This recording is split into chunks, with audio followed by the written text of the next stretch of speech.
Trade is the engine of the global economy.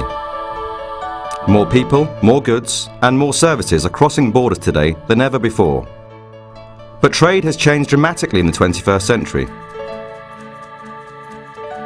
Through much of history, a good produced in a country was largely made of parts sourced there. Today, products are composed of parts from all over the world. To fully understand trade, we have to measure the value added at each point in the process. Imagine China exports a $100 smartphone to the United States. China may have only produced $10 or $20 of the total value of that phone. The rest of it was imported from elsewhere. Graphic design from a California studio, computer code from programmers in France, a silicon chip from a factory in Singapore, precious metals mined in Bolivia. Many countries benefit from the export of this phone. But standard trade data does not reflect this. What's needed is a system for tracing the value that is added by all countries involved in producing this phone.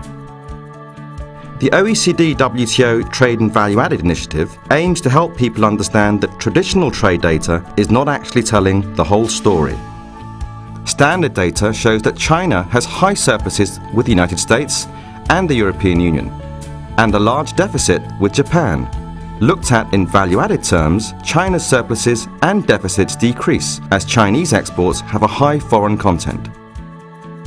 Japan is another country that has run high trade surpluses with the United States and more recently with China. Value-added data reveals smaller surpluses with China and larger surpluses with the United States. This analysis can illustrate who actually benefits from trade and by how much in terms of both income and jobs. Trade improves competitiveness. Cheaper imports of parts and cheaper access to services bring benefits to consumers and companies alike. To realize the full potential, we need seamless border crossings, simpler customs procedures, sophisticated logistics, and more trade liberalization, especially in services.